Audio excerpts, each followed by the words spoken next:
Okay, so you saw that partial rep on the pull-up. That's one of the reasons I really like to film myself, other than just putting the content out for you on YouTube, so that on reps where it feels as if I'm doing the full range of motion, on exercise where it's a little harder to tell. Like obviously with bench press, that if you lock it out, you lock it out. But with a pull-up or a chin-up, there's a little bit of questionable area where if I just like that rep, if I just did it and didn't film it, I would have said, yeah, it was a good rep, but I had the footage to look at afterwards, and I was like, whoa, I didn't get where I needed to go. So one good reason to document, when you're able to, your sets that you're concerned about form. I mean, all sets really, but you know what I mean. With certain movements, especially chin-ups and pull-ups at the top, it's really challenging to tell. With squats, as the weight gets heavier, it's harder to tell with range of motion at the bottom. Deadlifts, my back feels like it's rounding. Is it rounding? Is it just tired? Anyway, weather outside looking quite nice today. Got the little Pals lawnmower still out there. The lawn's already been mowed actually, so it doesn't need to be mowed. Gonna check the body weight, see what we got. Feeling very good post bench press PR day yesterday. I did have some pizza, so let's go. All right, 204.0. I believe that's a PR low as of recent. Let me show you the workout plan. So I considered just not even putting in the poor pull-up footage, but I feel like it's important for you to see that the lifts are unsuccessful sometimes. I don't want to paint this mirage of constant successes. There's definitely failures in there, so that's one of them. Failed rep there on the 115. It actually felt good. I think I just needed to go up farther. I don't know.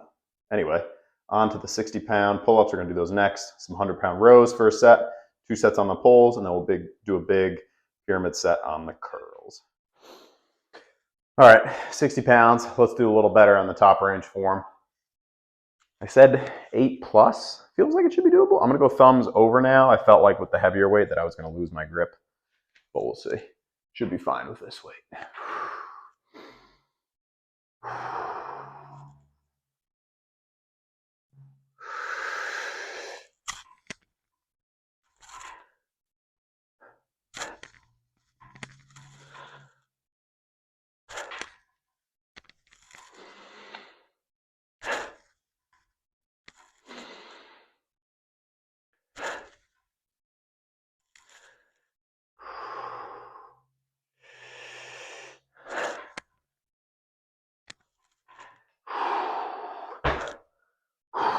That actually feels decent. I want to get 2 more of those, so we're going to go thumbs over for these 2.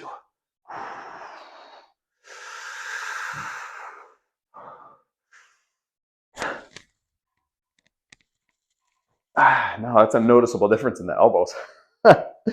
Not like damage, just like different. Now that I've gotten used to the thumbs over, I think it feels better. That's it for these.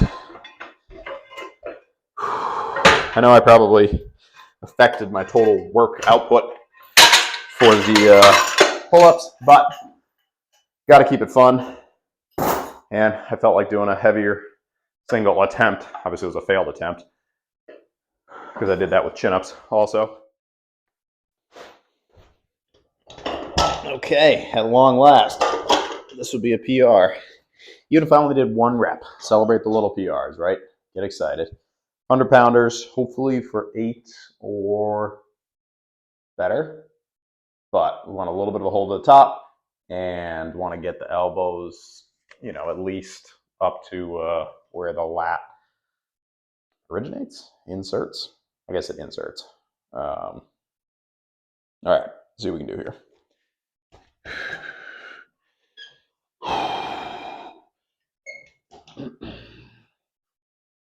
If anything, it'll lead to a good thumbnail, right?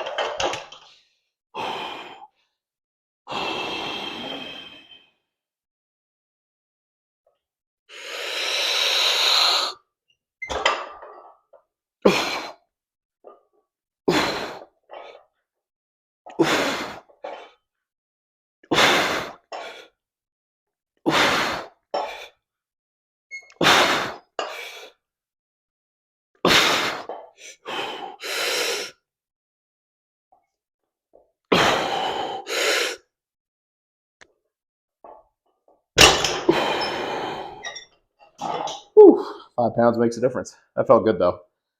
Little recovery, then we'll get those pull downs.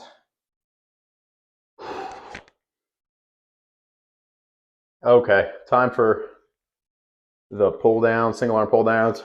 Hoping to get 12, but we'll see because I upped the dumbbell rows. If anybody has any good suggestions for lifting straps, because I've used the Harbinger ones, and it seems that right when you get to, I don't know, 500 plus, that they start to shred a little bit.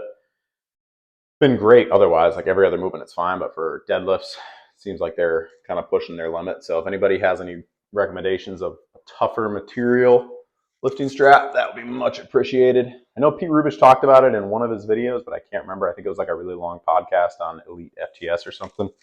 So I should have written it down, right? All right. Yeah, 10 plus, hopefully 12. Hopefully, we'll see.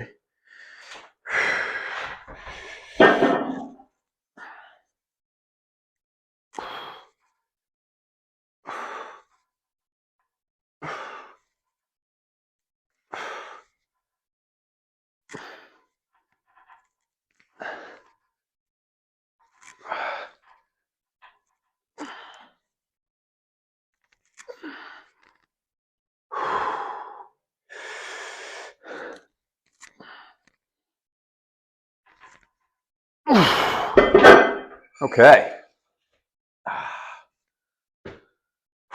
Sometimes when I start to lean out, I have extra motivation to maintain my strength because I don't want to lose any strength. So I'm like always going for that extra rep. Whereas when I'm bulking and my body weight's going up, I'm not as concerned.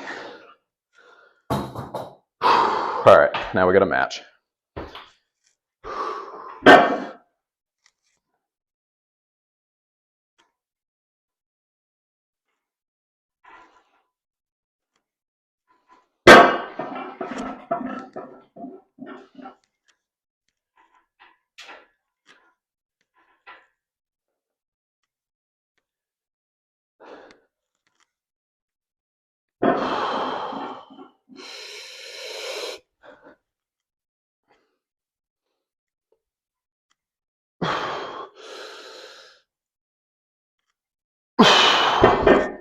Should have gotten the eccentric a little better on that last one.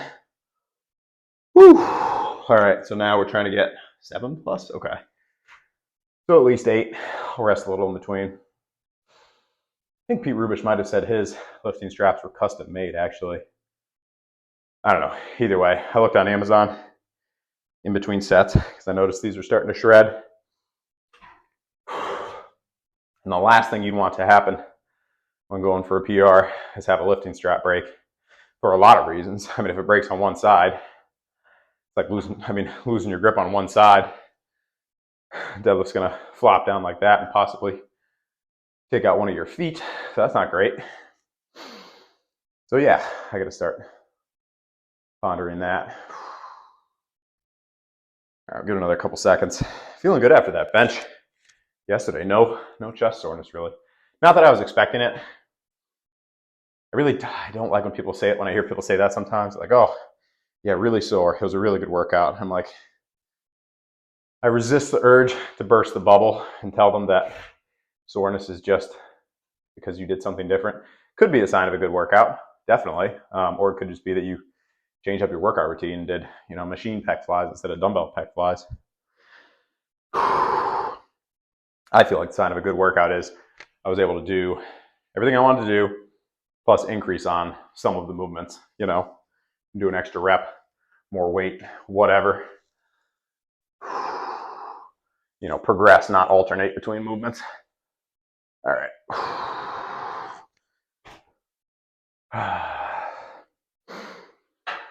Probably just 8 because that first set was pretty good.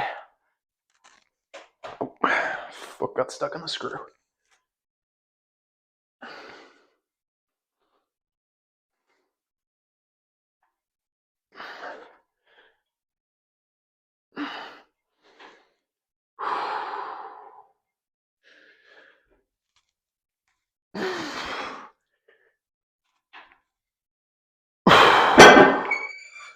Okay, give it a couple seconds.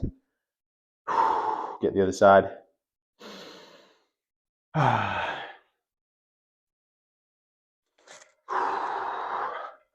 Also, I'm thinking about getting some squatting shoes because as much as I like squatting barefoot, it seems like when I do get a little tightness in the back, it is around the day when I do my back squats.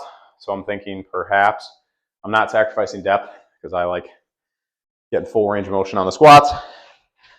So I could, elevate heels with plates, obviously, but I don't think that's great because it's hard to reproduce the condition, the spot where your heel is. Squat shoes, it's going to be the same every time. Lost count. Believe that was 8 and 8. So yeah, any suggestions on lifting straps, lifting shoes? Don't worry, we're not going to get any knee wraps or anything. How's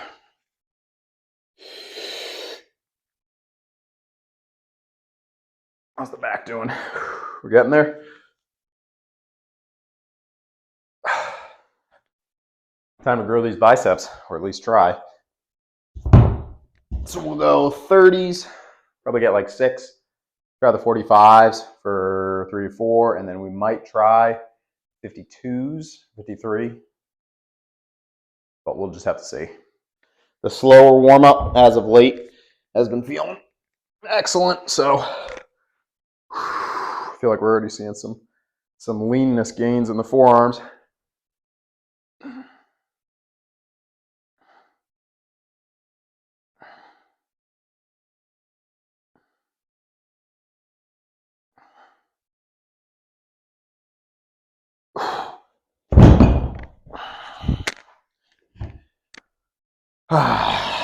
Just adjusting. I'm gonna give it a couple seconds.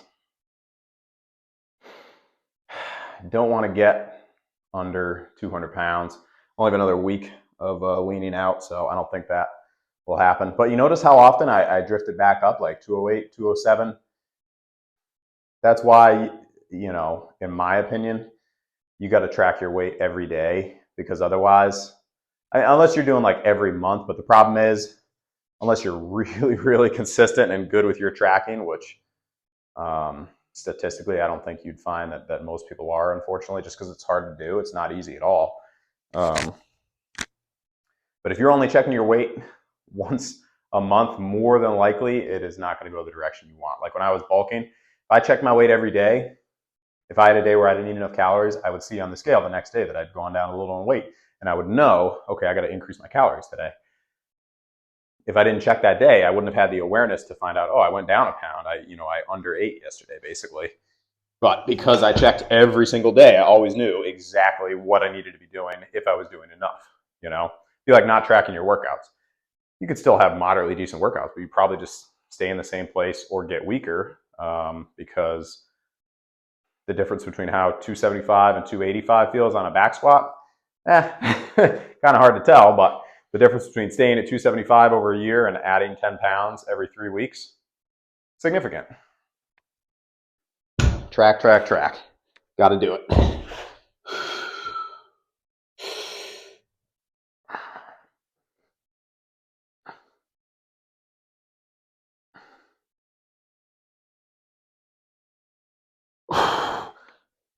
All right. Elbows feel good today. I think we can do something with the 53-ish pound dumbbells. I only push the tracking because I've done it, and when I've increased my standard for tracking, as in when I started documenting everything on video, all my lifts improved significantly. I've always tracked on paper, and that helps a lot, but when I've got to post my workout on the interwebs, I'm not saying you should do that. I'm just saying a method of accountability is definitely a good idea. Maybe it's like you go with somebody, or maybe you just document your lifts and, you have good video footage of what your lifts look like that pull up at the beginning today. If I didn't video it, like I was saying, I would have said, oh yeah, that was good. It felt like it was all the way up there, chin over the bar. In reality, it wasn't. All right.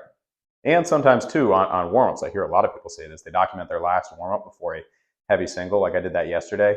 because I wasn't feeling particularly strong yesterday. Did the 295, and it moved really quick, and that was what told me, okay, it might be a little tough, but we can get the 340 done today. If I didn't document it, I might have said, let's skip it. And then I would have missed out on hitting a bench press PR, which that would have sucked. So a lot of reasons to document and track in various different ways. All right, here we go. 53s. I actually haven't gone this heavy with curls in a while. Typically I do the supported curls, which are a little better in my opinion, but we got just the regular seated ones today. Hopefully 6 to 8. We'll see though.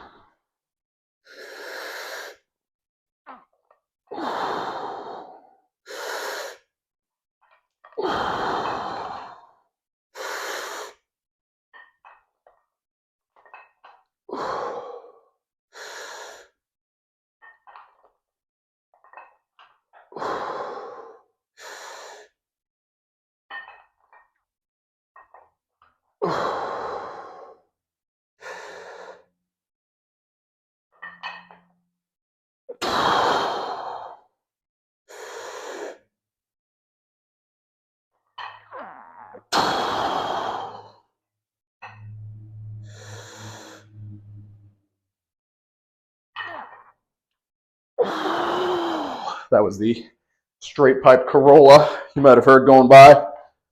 What a monster. 98 horsepower, no mufflers, no resonators. It's just pure power. You get to listen to that every day, sometimes twice a day if I'm lucky. All right, give it a couple seconds, go 30s. I don't have any problem with Corollas. Very reliable car from what I've heard. We actually have a Toyota. However, without the muffler and resonator, produces a less than appealing sound. I'm sure with a good exhaust system, it would sound fine, but that is not what's on this one.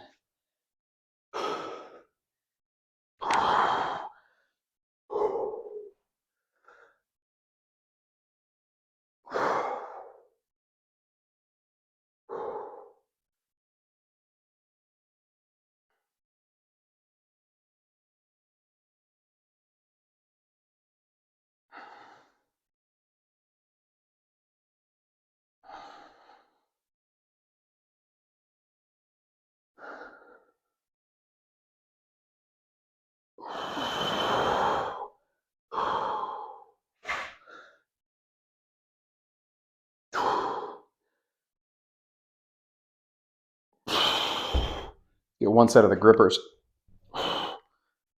turn towards you so you can actually see what we're doing here. Got the short shorts today.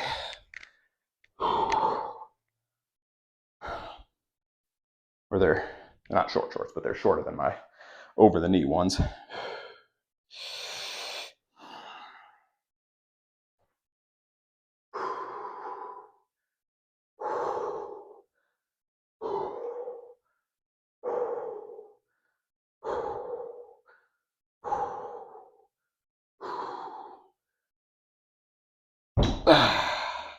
All right, that's it. Appreciate the support as always. Tomorrow, probably won't go super heavy on the back squats because, like I said, I think I'm running into a little bit of lower back issue, tightness from sinking down at the bottom. I forget what it's called. It's when the hips drop down and your back basically rounds right at the bottom, puts the lumbar spine under a little bit of undue or unwanted stress. So some squat shoes I think should solve that, but either way tomorrow, probably keep it a little lighter, focus more on the front squats, maybe knock out something decent on the front squats. Only time will tell. Until then, hope you're having an epic day. Hope you already worked out today, or maybe you're working out right now, or maybe you're working out later. Either way, crush it. Or maybe it's an epic rest day and you're feeling up for something tomorrow. Yeah, that's it. Appreciate the support as always. If you want to support the channel, feel free to subscribe. That way you don't miss any future content. And if you like the video and comment, that really helps me because that sends it out to more people based on the YouTube algorithm, however that works. I don't know. I think watching the video helps the most. So if you made it to this point in time, you're awesome. Drop a comment about one animal you would not want to be chased by. All right, random, I know, but I've done enough of the 80s commentary. Plus Predator, I was thinking, oh, scary animal, Predator. Yeah. All right, till tomorrow. Thanks as always. Peace.